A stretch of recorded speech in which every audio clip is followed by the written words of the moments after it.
La Hongrie simplifie ses conditions d'entrée pour les visiteurs venant de Russie et du Bélarus. Le Parti populaire européen monte au créneau contre la mesure. L'Allemagne exhorte ses citoyens à quitter le Liban en urgence. Le pays craint l'embrasement du Proche-Orient.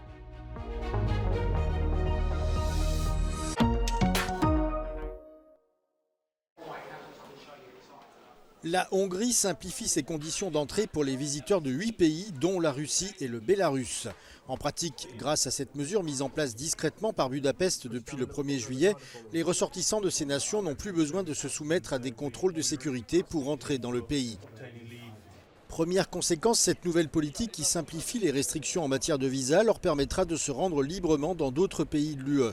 Le Parti populaire européen a exprimé son inquiétude quant à l'assouplissement des restrictions, estimant, je cite, qu'il pourrait constituer un risque pour la sécurité nationale et créer des failles pour les activités d'espionnage. Le président du groupe, Manfred Weber, a envoyé une lettre au président du Conseil européen, Charles Michel, pour demander aux dirigeants de l'UE de prendre les contre-mesures rapides et appropriées.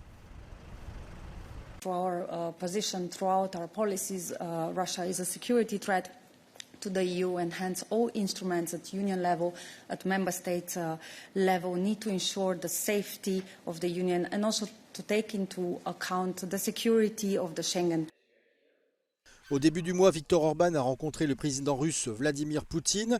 Le Premier ministre hongrois a essuyé les foudres des dirigeants de l'UE car cette rencontre a eu lieu peu de temps après sa visite à Kiev pour discuter des pourparlers de paix avec le président ukrainien Volodymyr Zelensky. Le Premier ministre Viktor Orban est connu pour être le plus proche allié de Vladimir Poutine au sein de l'Union européenne et a régulièrement bloqué, freiné ou réduit les efforts de l'UE pour apporter une aide à l'Ukraine dans sa guerre contre la Russie.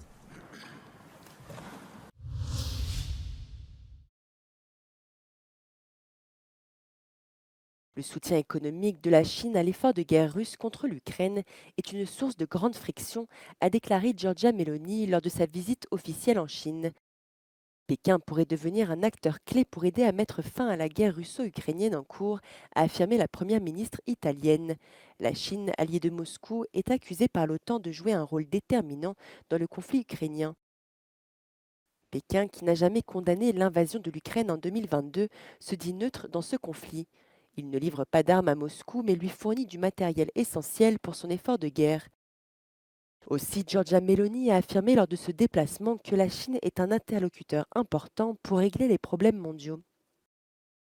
La première ministre italienne effectue une visite de 5 jours en Chine, plusieurs mois après le retrait de l'Italie de l'initiative chinoise des nouvelles routes de la soie.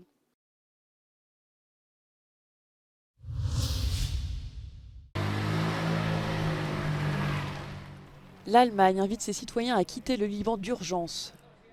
Le pays craint une riposte militaire israélienne après l'attaque à la roquette meurtrière menée sur le plateau du Golan, attaque imputée par l'État hébreu au Hezbollah. Face au risque d'un embrasement régional, Berlin a mis à jour son avertissement à destination des voyageurs voulant se rendre au Liban et a prévenu qu'une interruption du trafic aérien n'était pas à exclure.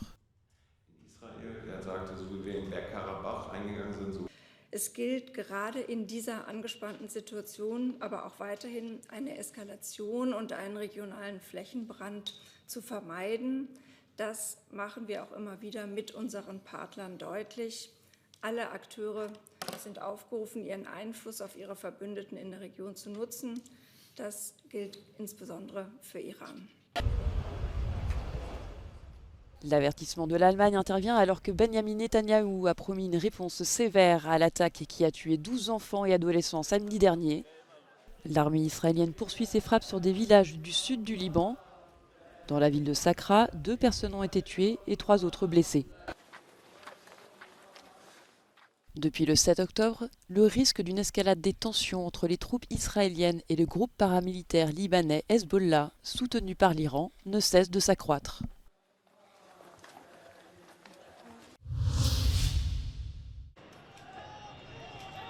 La répression des manifestations contre les résultats officiels des élections au Venezuela a fait au moins 1 mort.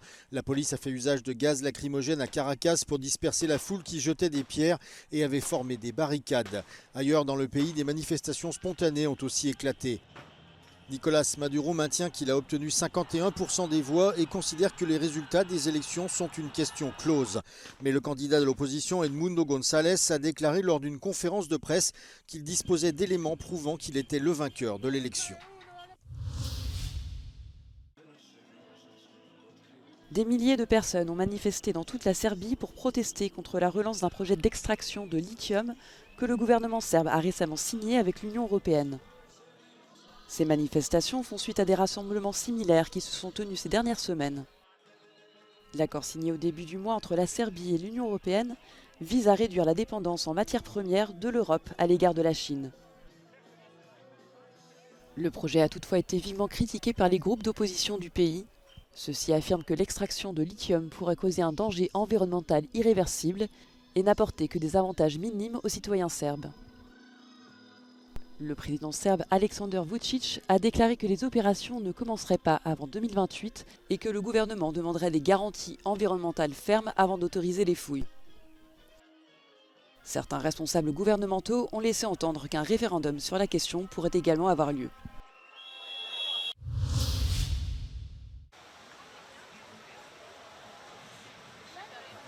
À Paris, la chaleur fait suer des milliers de fans de sport venus assister aux épreuves olympiques. Avec des températures annoncées flirtant avec les 35 degrés, c'est un vrai pic de chaleur qui va déferler sur l'Hexagone. Les spectateurs cherchent des solutions sur les sites olympiques et dans les fan zones. Mais après plusieurs jours de pluie, le retour du beau temps est bien accueilli par la plupart des supporters. Enjoying the summertime in Paris at last. We have been waiting for this for many weeks and now we feel like the summer has really started. We're being very smart. We have 2 bottles of water, and the water here at the games, the water in Paris, you can drink it from the tap. It's wonderful, and they have all the spigots around. So we're just keeping our bottles full, and it's on a day like this, you have to do that because it's very hot. La hausse des températures aura un impact non seulement sur les athlètes en compétition aux Jeux, mais aussi sur les spectateurs, les touristes et les Parisiens. Météo France a émis une recommandation de limiter les sorties aux heures les plus chaudes et de rester hydraté, de porter des masques et d'utiliser des vaporisateurs. C'est la haute saison des vacances d'été et les Européens sont nombreux à rêver de leurs jours de congé, mais d'autres ne pourront pas s'évader de leur quotidien. Selon une étude de la Confédération européenne des syndicats publiée mardi, près de 40 millions de travailleurs n'ont pas pu partir en 2022, un chiffre en augmentation. Pour beaucoup, c'est une question d'argent. Le coût de la vie, de toute façon, ne va jamais en diminuant. C'est toujours en augmentant, donc tous les tarifs sont toujours plus chers. La raison, évidemment, c'est l'économie mondiale. Et le budget vacances, c'est quand même un fameux budget. Il faut quand même compter minimum, même pour une personne, 1500, 2000 euros. Donc si vous êtes à 3-4, ça chiffre vite. Pour d'autres, c'est le marché du travail qui pousse à rester sur place. Op dit moment werkzoekende, dus heb ik gekozen om hier te blijven en werk te zoeken en niet op vakantie te gaan. Cette précarité progresse.